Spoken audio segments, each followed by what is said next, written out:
Hello and welcome to the Commission Files. I'm Will Leach. I'm Kerry Gregg. Hello. And we're coming to you from the studios of Commission Christian Radio in Dundonald. Just for a bit of excitement, we're in a different studio this time. We're round the big table in Studio 1 at Commission because we've a few more people for you to meet than usual. And our thanks to the head of programmes here, Colm Flanagan, for being in charge of sound and making us all sound good. So why are we here? Well, if you're a church, how do you make a difference in your own community? By looking outwards, because the old days of building a church and waiting for everyone to start coming to it are going, and in many places already long gone. Now, St Field Road Presbyterian Church on the southern outskirts of Belfast has learned a bit about this by sitting down with a map of the area and looking at who or what was near them on the map. And one of those institutions was Hydebank Wood College and Women's Prison. From that thought, a connection was forged, and we want to hear about it. Let's welcome the folk sitting with us. Richard Taylor, Governor of Hydebank. Richard, thank you for coming. Good to see you. Thank you very much for your invitation. Holly Murray works with Richard as a manager. You're a senior officer there. Welcome, Holly. Thank you. Welcome. And Ruth Walker's from St Field Road Presbyterian Church, but has at one time worked with a charity aiming to reduce crime and its impact on people and communities. Welcome, Ruth. Thank you, Will. Richard, let's start with you. Tell us about Hydebank Wood College and Women's Prison. Who's there, how many and why? So Hydebank Wood College and Female Prison is the only young offenders institution in Northern Ireland. We are legislatively bound to take all young men from 18 years of age up to 21 years of age who are committed by the courts under warrant, be that remand or sentenced. And we're the only female prison in Northern Ireland, so we hold every female who is committed by the courts from 18 years of age upwards. And I think in the last few months, the oldest person that we had in custody was 89. Our roll unlocked this morning at 134, and from memory that was 82 females and the rest then young men. College. Why a college? There will be some, I'm sure, have looked at you cynically and said it's a prison or an institution. Why a college? Well, this is my fourth time back at Hydebank Wood, and I was brought back to Hydebank Wood in 2013, and I'm sure many of your listeners will know that in 2013 Her Majesty's Chief Inspector of Prisons carried out an inspection at Hydebank Wood, and it was the worst inspection report that had been received by the Northern Ireland Prison Service. The report was so damning that one of the recommendations was that if the Prison Service couldn't turn it around within 18 months or 2 years, then it would be considered for privatisation or closure.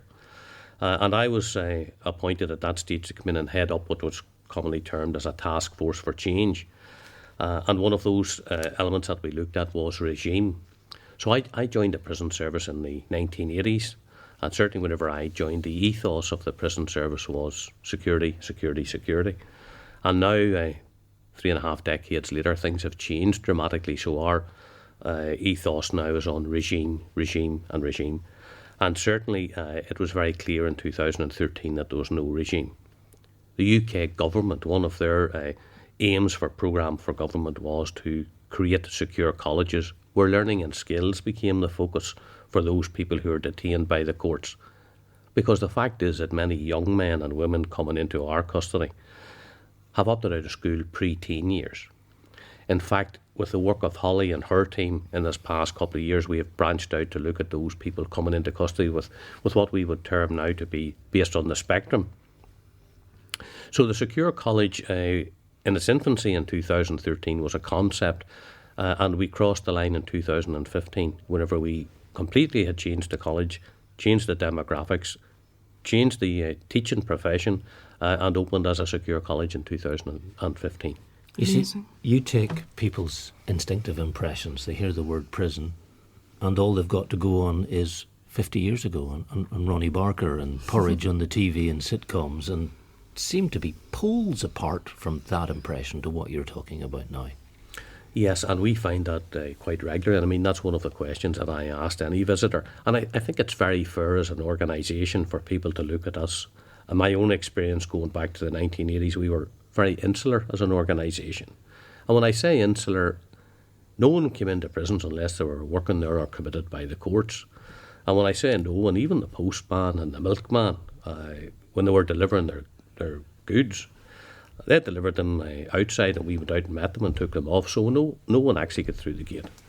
And in this past decade, what we have done, we have concentrated on opening up prisons, because prisons, and not my phrase, and I'm going to steal it. It was from a gentleman called Mark Goodfellow, who said that prisons should be a part of the community rather than apart from the community.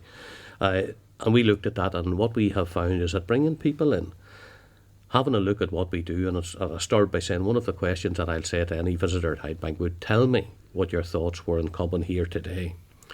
And then before they leave, I'll meet again and say, tell me, you had your thoughts before you came here, you had your perceptions of what prison life may be. What was the reality? Tell me how you found it. And they're just at the opposite ends of the scale. That's really very visionary of you. It's wonderful to hear that. But I'm going to move on to Holly here. Holly, would you like to just tell us what your job is? Certainly. I'm the senior officer in charge of what we call male residential, so that's the housing unit, the day-to-day business for all our young males. But that includes everything from their initial committal to Hydebank right through to encourage them to, finding out what they're interested in, what skills do they have any, where do we put them, what kind of education is going to be good for them, teaming them up with the volunteers that come in and supporting them in general through their daily life as such. Now we're very lucky in Hydebank that we have a great team, and all our partner agencies all work together. So as Richard said, gone are the days when it was just, security. Now it's how do we best support people and how do we move them forward. We're committing to helping them change. We did a great piece of work last year, the year before, with the American prison service and the Norwegian prison service, and it was really coming together to share ideas, and it mostly based on the female side of things, because again, I'm in charge of the young males, but we're one site, so we'll flip back and forward, we'll support each other. That doesn't mean I only work with the males, I work with the females as well. But one of the things that the Norwegians talk about is making better neighbours. Because, as you said, well, people have this perception of prison from the TV. It's the same as our young males coming in. They're watching The World's Toughest Prisons and, these kind of shows, and they're petrified, some of them, when they come in, because that's what they're expecting. So it's about us putting them at ease as well. But at the same time, they will all get out. No one's going to stay forever. And that premise of making better neighbours, when we release them from us, they're going to be coming, they might move back in beside you. So how do we help them become better people? To reintroduce them into the community. One of the big issues that we face is addictions. A lot of the young men coming in, they'll come in, they're in crisis, they are suffering from mental health conditions, under the influence of illicit substances, and they're really not in great shape when we come in. So that initial 24, 48 hours is incredibly important for us. You see a lot in the news now sort of saying that things aren't being dealt with, and I mean, I suppose it does leave a certain uneasiness for the public too, but actually it would be good to hear. That's understandable. It's difficult, but we have moved away from a blanket approach to a very individual approach, so it's all about that one person. So when they first arrive, we'll have a team that will meet them in reception, and we have a number of processes that we'll go through for us to assess them. How are they coping? Where are they? What's their history? Particularly around mental health, deliberate self-harm, addictions. And the other big thing that we're working on at the minute is neurodiversity, which is huge. The learning difficulties that we are looking at the minute. I was actually involved in a training course yesterday to upskill our staff, in particular with this communication, speech language communication difficulties. One of the things that we chatted about was 10% of the population in general will have a speech language or communication difficulty. At present, we're looking at 75 to 80% of our population. So it's huge. And one of those things that means then is any kind of communication you have, written or verbal, 75% of our population might struggle with that. The processing difficulties are there. So how do we tackle that as well? And again, that's a very individual thing. Mm-hmm. So it's time consuming, absolutely.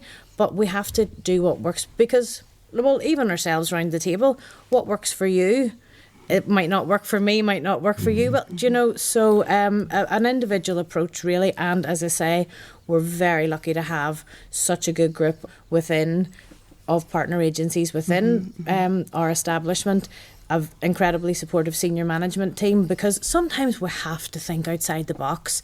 And I'm really lucky where I'm going to Richard saying, I've had an idea. And, there's other people that would just say, don't be ridiculous. You can't do that in a prison setting. And that's not the approach from Richard. He says, you know what? Is it safe to do it? Have a go. And certainly when you hear from Ruth, that was very much the thinking when we got involved with the church and the volunteers. And that's just blossomed, really. Well, let's ask Ruth about then. Ruth, how did St. Phil Road Presbyterian Church come to Hydebank? It's, about a mile from your door, roughly speaking? That's right. Well, it's almost exactly a mile from the church's door to Hydebank's door. So I suppose I had, as well mentioned at the introduction, I had been working in a charity called Niacro in Belfast that supports a lot of people that have been through or are already in the justice system. So Hydebank was on my radar as an organisation that I knew and had already had some connections with. But when Ben, my husband, and I arrived at St. Phil Road, it wasn't that long before COVID. And so any thoughts about what we might do to extend some friendship or make any connections had to be put on hold.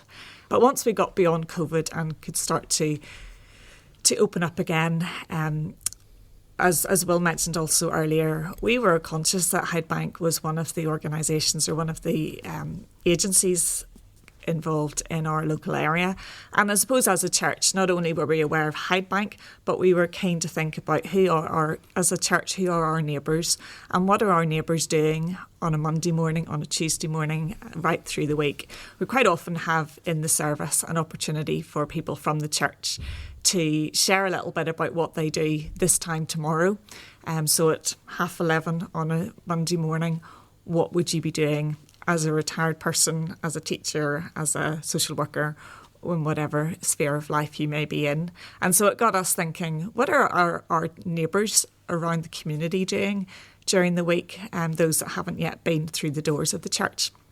So combining that with my background in knowing Hydebank a little bit, we thought, well, wouldn't it be great to invite some of the folks from Hydebank in to tell us a little bit what will you be doing during the next week, what goes on in your organisation that's right on our doorstep. And so we invited Richard and Holly along to our service, and we coordinated that timing to coincide with Prisons Week, which is a church-initiated week which takes place October every year, where churches across the UK are encouraged to think about what goes on in prisons right across the UK and to think about how as churches we can support both in prayer and in other practical ways the work that goes on in prisons. So Richard and Holly jumped at the opportunity, at the invitation to come and speak at a Sunday morning service, and really from that day onwards things took a bit of their own momentum, really. Richard and Holly were tremendous in how they presented what goes on at Hydebank and just opening up the institution to people in the church that Sunday morning. And I would say that really people were captivated by what they had to say. And I'm intrigued how that approach was made. You knew the prison a little bit.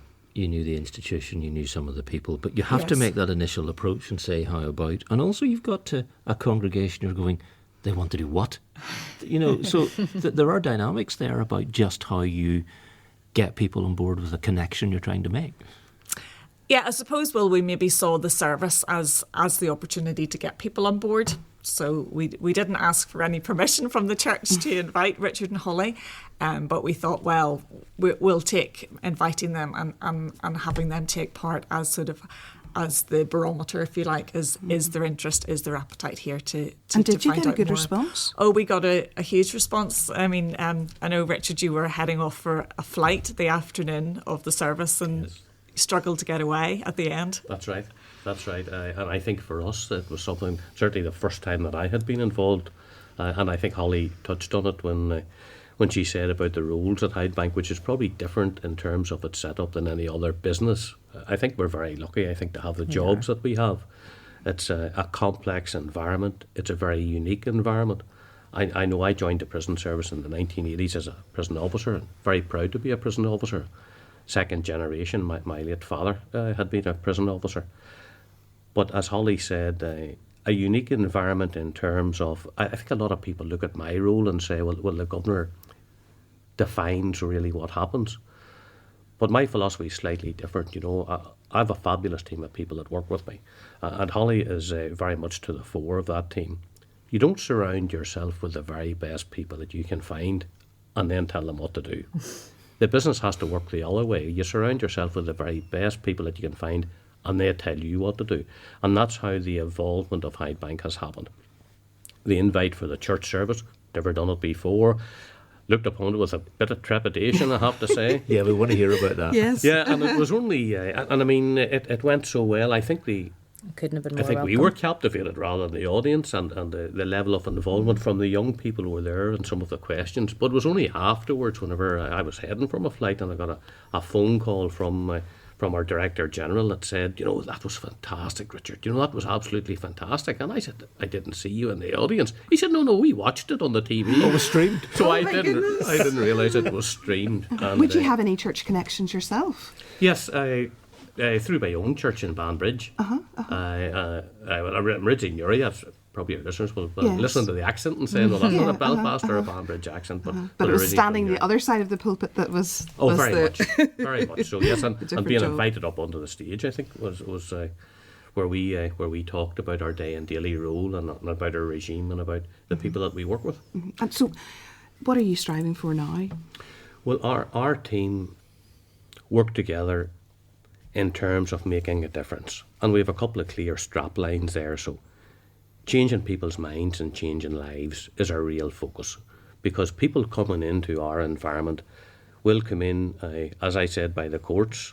Many of them will come in for all different reasons, but they will find an environment that will challenge them in their thoughts. And if you can change people's minds, then ultimately you're going to change their lives. And by doing that, you make a difference, not on their time in prison, but really whenever they get back out, and how they can commit and make a change within their own communities. The second thing for us is working with those partner agencies in order to better understand what is criminogenic behaviour. Hydebank Wood really is just a microcosm of what society is. And I know that from visitors in the past who have come in, and people have their own perceptions. And I think it's important to say that this isn't goodies for baddies in any shape or form.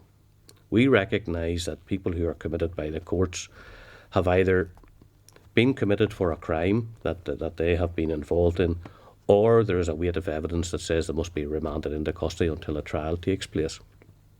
But the reality of it is that prison isn't for punishment. The deprivation of freedom is the punishment. Our job is to make a difference that when that person leaves then, that there's not the creation of another victim. And we do that in such a manner that we recognise that people haven't been committed by the courts. The victim at that stage has already been created. So our job is to work and to ensure that when people are released, that there is no repeat of the offending behaviour. And it would be great to say that 10 times out of 10 that happens, but the reality is somewhat different than that. But the truth of the matter is that we are improving in what we do. Mm-hmm. I mean, it's so encouraging to hear what you're doing with your team and the church connections here.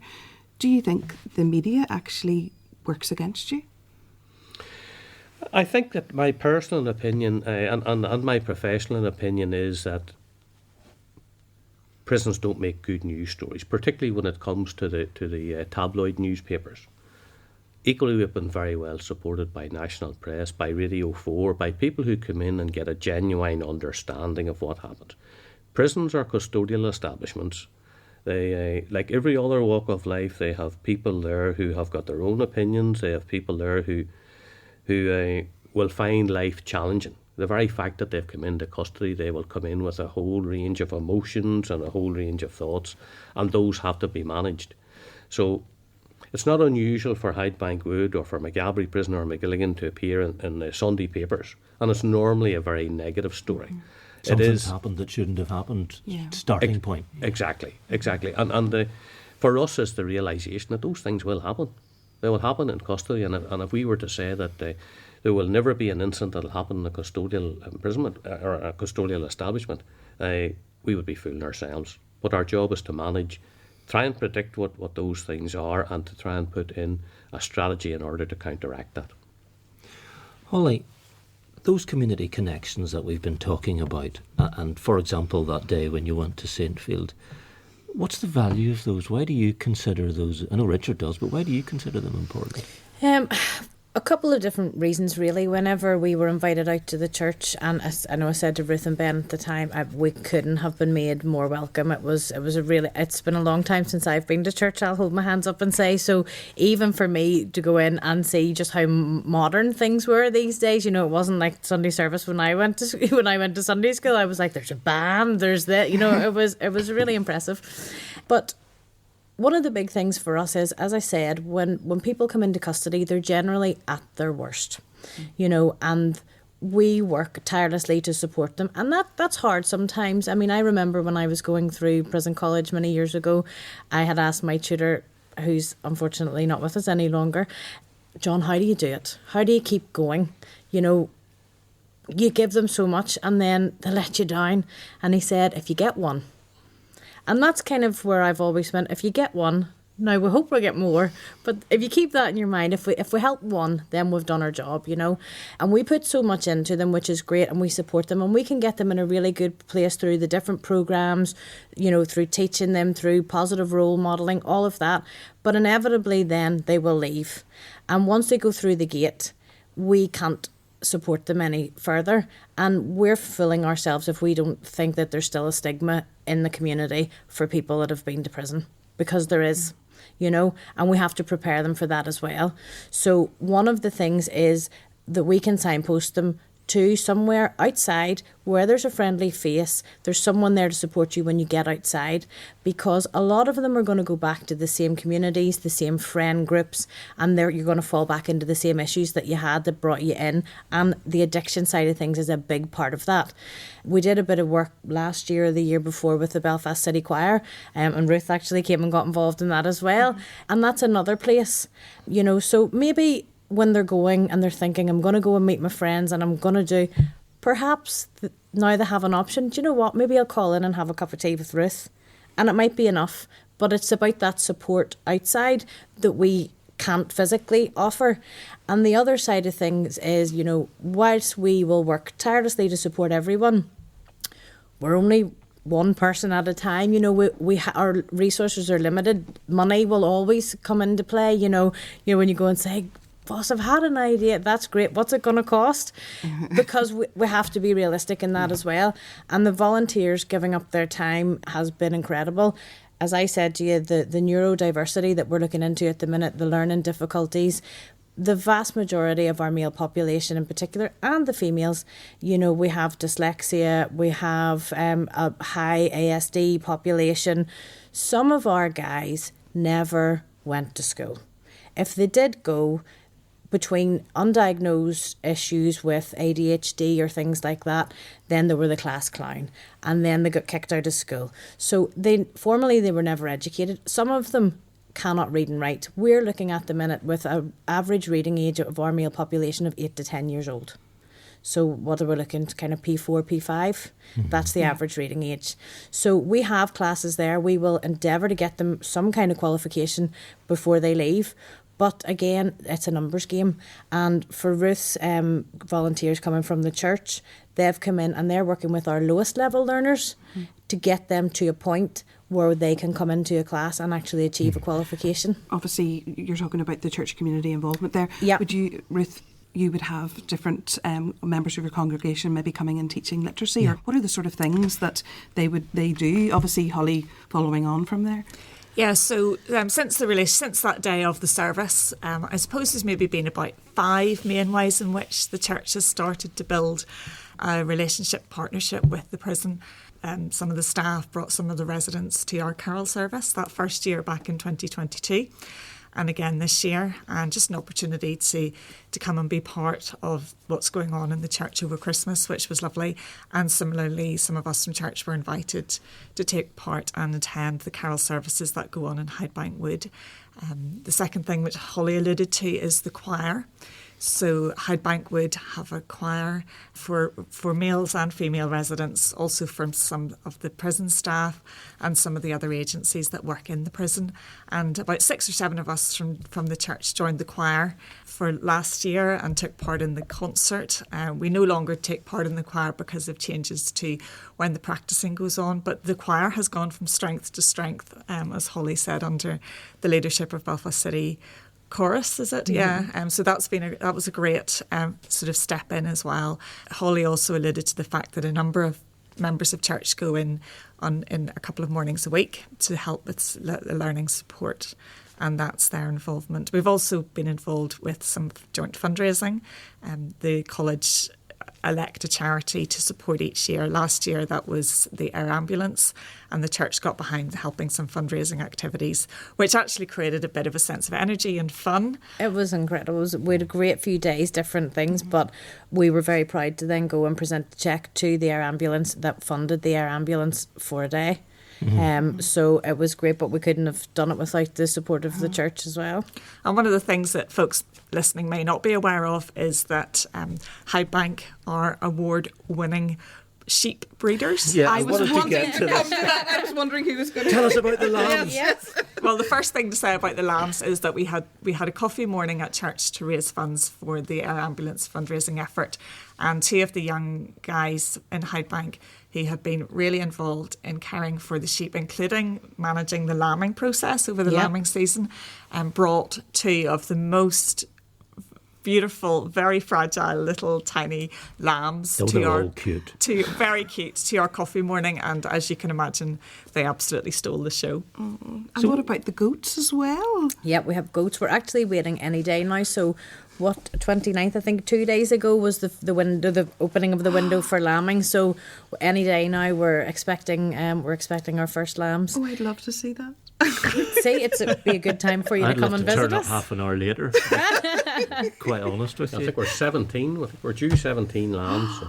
Somebody's going to have to be up all night then for several nights. Yep. A couple of our young men are out at the minute looking after the lambs, and they're brilliant.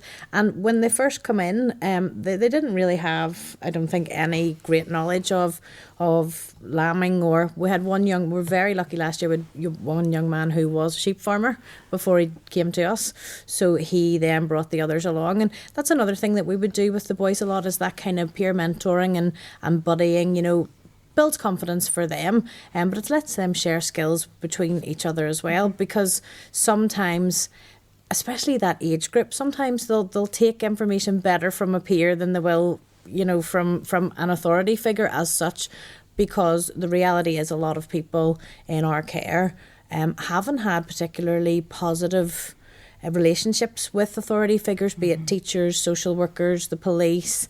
They haven't been positive, so that's a big thing that we would, work on. And as you know, how I'm dressed this morning, that's how I went to work. We don't wear traditional. She's dressed very uniform. nicely, but she's not wearing a suit. I'm very kind, but we don't wear traditional uniform like they would in the other establishments. This is the Commission Files. We need to take a quick break.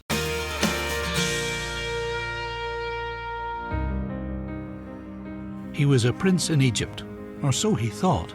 Mother, Ben has told me I'm not your son. Is that true? Then he met God in a burning bush. I am the God of your father Abraham, the founder of your people, Moses. I have heard the misery of my people in Egypt. I have come down to set them free. And he made enemies. Do you take me for a fool? Get out of my sight! He led his people to freedom. We, the people of God, will pass through. But he faced rebellion from those he loved. Listen to my words. To my servant Moses I speak plainly. Why have you spoken against him? Have you not realized that I am with him and will not have him spoken against? Commission presents Moses My Brother, a Bible drama in 13 parts, available online at commissionradio.org.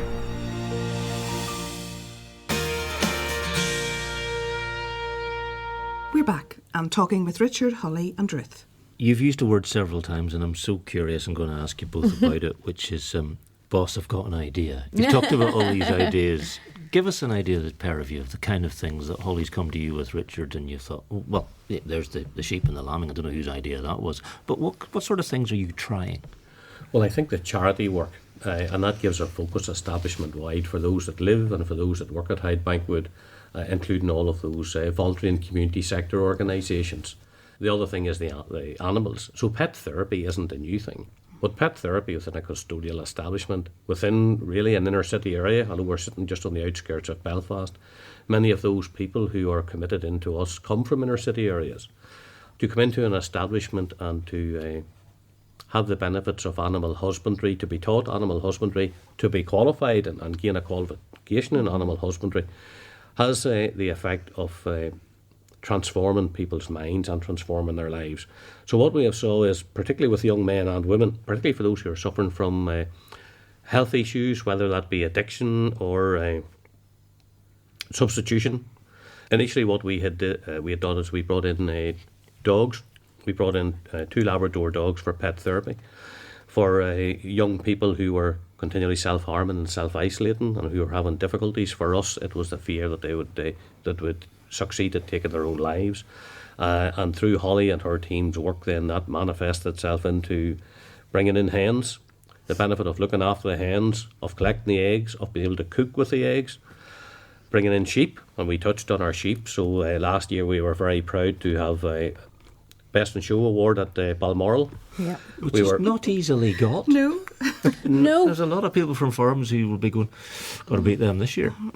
Yes, and to see young men who, as Holly has said, don't come from a farming background, but to walk out and show their sheep in front of upwards of 20,000 people. Now, we are very lucky that one of our staff is a sheep farmer, and he really cultivated this idea and brought a breed that had been virtually extinct, I think, in Northern Ireland, and has cultivated that from 2016. Which breed? Border Leicesters. Mm-hmm. And his work, quite rightly so, was recognised then at Buckingham Palace last year when he received an award of the Butler Trust Award. Yes. Which is one of the highest prison awards. And Princess Anne would have awarded the Princess Anne award. Yes, That work with those young men and women really is life-changing for them. And as Holly has said, some of them have been released and have went out to continue life and a career within farming circles. Do you see an opportunity of maybe some of the young men being able to go on to maybe Lockrees or to Greenmount and to train? We have our last young man that was in charge of our sheep. Actually, he did go out to Greenmount, and that's a big push that we have in the education department. Is not just what we can do for them while they're with us, but how do we set them up with those things outside. Last year we did our first Zoom interviews, so we were actually able to get some of our young men and women through interview before they left us, and they were set up to go straight into a job when they went out. And again, that's just another little security measure for them when they go out, that they have somewhere to go and they have something, to do. It's about getting a second chance or even a first chance in some places. Mm-hmm. What's the support there, basically? We're very lucky that there's a number of companies and that do work with us regularly. So of course they know that these people have been in custody. They'll not necessarily know why, but they'll certainly know that they have been in custody. And again, when we're speaking to them, we're only going to put people forward who we feel are in a position to, are ready to go and have all the support that they need before they go out. One of the things we did was go out to job fairs outside and see where's the job market at, where are the jobs that are going to fit these people, and how do we upskill them so that they are ready to fit in when they go out, So then we would come back and we would look at the curriculum that we would have. We would look at the courses that we run and say, okay, well, look, warehouse management's where they're crying out for jobs there. So how do we upskill these people coming in? A lot of our boys, we worked with partner agencies again and got them their construction site cards before they went out. You can't work on a construction site at all without your CSR card. So let's bring people in and let's get them their cards before they get out. We also put the females through it. It's not just for the boys, because again, if there's, jobs on the construction sites for the females, which again they're crying out for, well, let's get these people ready so they have a chance to go into those jobs. But it's both ways. What does the community need, and then what does our community need for going back out? It's very much about changing thoughts, really. Yeah. It keeps going back to that. Well, how many of the residents have been victims of crime themselves in maybe one way or another? I would say the vast majority. Right. Depending, a lot of the young males will have been through, most of them will have been through some kind of domestic violence. For the females, there's a lot of sexual violence, community violence for the areas that they come from. So I would say the vast majority of them have been on the receiving end in one way or another. It could be from their peer group or their friends, but it's a real melting pot. A number of years ago, when I was working with NIACRO, a colleague from NIACRO and I did a piece of research about domestic abuse that is experienced by women who, not just in Hydebank, but also who receive probationary orders. And we looked at some Women's Aid research that had been done previously, and Women's Aid estimated that 85% of women in custody had been victims of domestic abuse to some degree. And the research that my colleague and I went on to do explored the ways in which their experiences of domestic abuse went on to impact on their behaviour that resulted in their conviction. And most of the women that we spoke to, in fact, probably all of them, regarded themselves as a bad person, and their offending behaviour was very much at the forefront of their mind. So it's not to say that an abusive situation justifies the behaviour that they go on to exhibit, and those women wouldn't have tried to claim otherwise.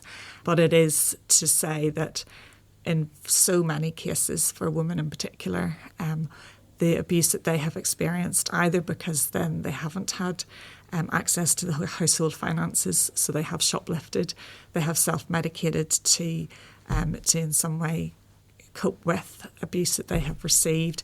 They've been coerced into behaviours because their boyfriend who was driving the car got them to throw something over the fence or whatever it might be. You can imagine the scenarios in which women very often end up with a conviction as a result of some sort of abusive influence in their lives. I think that's very important what you've said there, Ruth, is, it's not to excuse a behaviour, but we very much would look at a trauma-informed approach.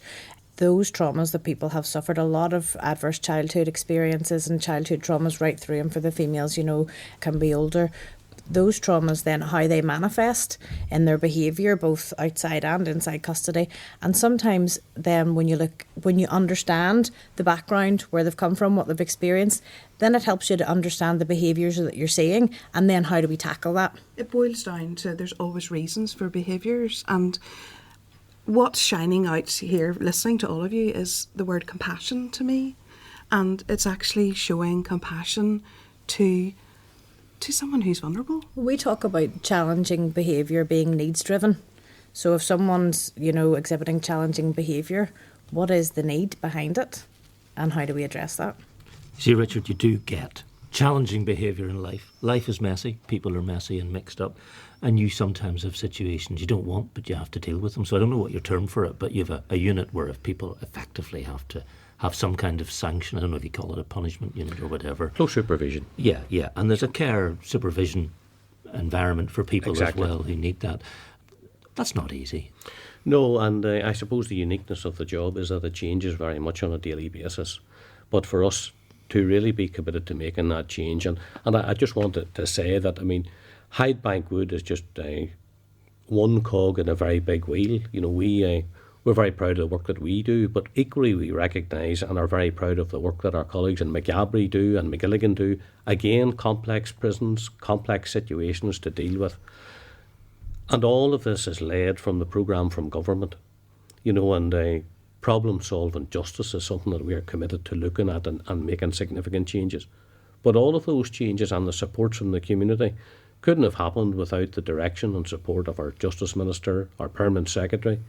It's fair to say that Holly and I would see our Director General, Beverly Wall, and our Director of Prisons, Dave Kennedy, on a very regular basis. And that's not sitting in the boardroom at Hydebank Wood. Quite often that I will find our Director General and our Director of Prisons on the landings, talking to people that live there, talking to people that work there. So their support isn't just from the neck up, or as we would say in the country, from the teeth out. They're people who are living on the ground and walking the ground and supporting that change that we do. But when you're dealing with individuals who have those complex behaviours, you have to have a range of measures to deal with that.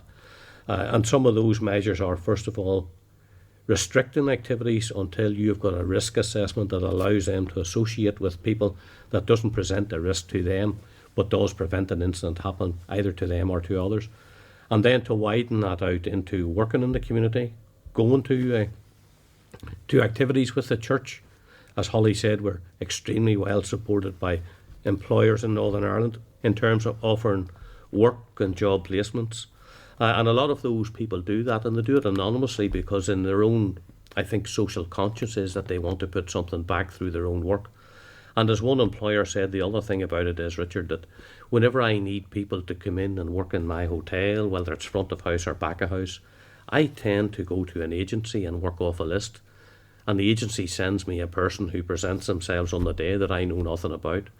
Whereas whenever I come and I meet Holly at Hydebank Wood or part of that resettlement team, they can tell me about the person who has been in custody for 3 months or 3 years, what their personality, what their ability is like, what their commitment is to their own education, and whether they want to further a career. And to date for us, that has been very, very successful. So I suppose the two key words for us is looking outwards about making that difference. Holly, I suspect a lot of the people listening to this podcast are going to be asking a question in their mind, so I'm going to try and ask it for them. Whenever you say to the young men or the women in Hydebank, we're going to have an opportunity for you to go this or meet these people, they're from a local church, surely some of them are going to say, Bible thumpers, God botherers, all that stuff that people hear. Maybe I'm putting words in your mouth. What's the general reaction? How's it seen? I think it's all different. When we took the two boys to take the lambs round to the church, and we had taken them to a service, and for me sometimes it's getting to see you get to see a different side of them when you take them away from the normal environment, and one of the young lads that we took to the carol service, he was more nervous than anything else. He said, I've never been to church. What do you do? Do they know who we are? Do they know we're coming? And they were more nervous than anything else about the potential stigma and how the church, population was going to accept them. And they came away just over the moon. They couldn't have been made more welcome. Everybody wanted to meet them and wanted to chat to them and just say to them, you're really welcome here. And it was such a lovely experience for them, from going, from I've never been to church, what do I wear, what do I do, I have to sing, do I have to, and I'm saying, you don't have to do, I'm going to be with you, you don't have to do anything you don't want to do, we'll just go and see what happens and meet everyone. And it was a really positive. So whenever we got the chance, whenever we did the fundraiser and we were going to take the lambs back, they couldn't wait to go back.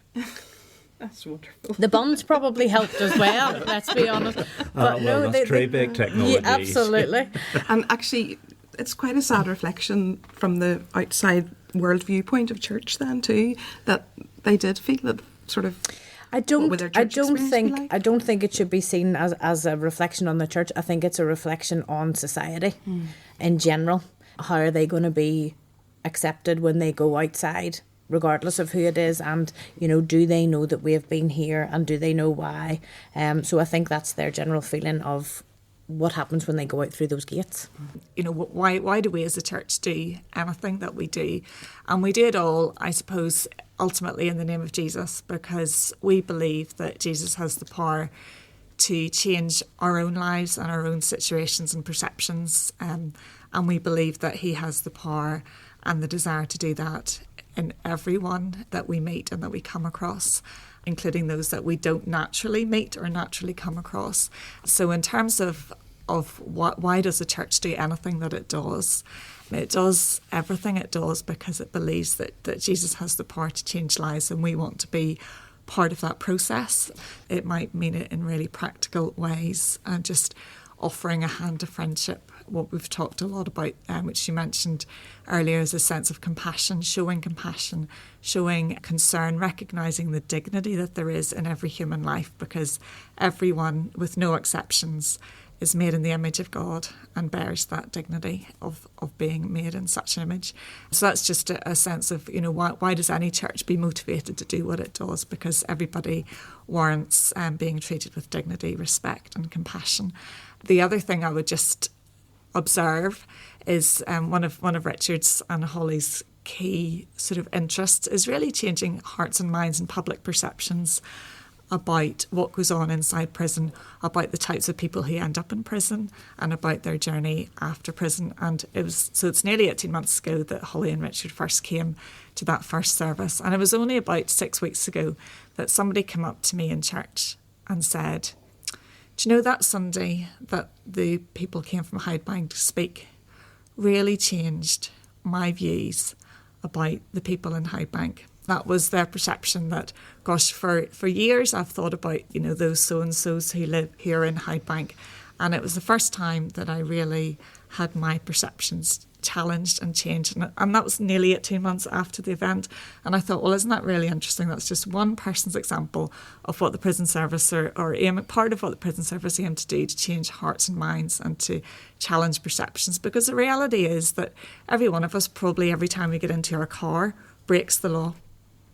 And every one of us could at any point make an error of judgment that meant a more significant crime was committed. And so I think it's really important to recognise that any one of us has the potential to end up on the wrong side of the law. We're just starting, a group of women from church are just starting to meet with a group of women from Hydebank one evening a week to offer a range of crafts and other opportunities, mostly through just offering friendship. So there'll be an opportunity for a weekly craft, cooking, getting together, offering friendship, getting to know one another, and through time establishing what the best use of time together might be. We're also keen to get involved in supporting some of the women who are coming towards the end of their sentence and who have a bit more freedom to be out in the community a little bit more. And so we're exploring with the prison staff how we can support some of those women in various ways, maybe to help them get a little bit of a placement to build up their skills and experiences, or simply just because they're coming towards the end of their sentence and they're being tested back in the community, can we take them out for a coffee? Can we befriend them? Can we help them to think, as Holly and Richard have so rightfully reminded us all today, that prison isn't the end of the story for people. It's a part of their story, but it's not the whole story. And so one of the things that church we're keen to think in the future is how can we support Hydebank to support people to find their place back in community. Richard, Holly, Ruth, I can't thank the three of you enough for taking the time, and so much time, to explain what you do, why you do it, your motivations, the connections that you're building. Fascinating to hear about it. Can I say thank you very much? I wholeheartedly agree with what Will has said, and I've thoroughly enjoyed meeting every one of you. It's just, to me, it's inspirational. And if I'm feeling inspired and I'm asking some of the questions, then I hope that anyone listening out there too will be inspired. Yeah, but you always feel inspired, so it's delightful to see. That's it from the Commission Files for this time. Do follow us on your podcast app, whatever it is. Leave a wee review, tell your friends. And don't forget our sister podcast, Inspired to Act from Thrive Ireland. Check it out at thriveIreland.org. And we'll be back soon. Bye. Bye.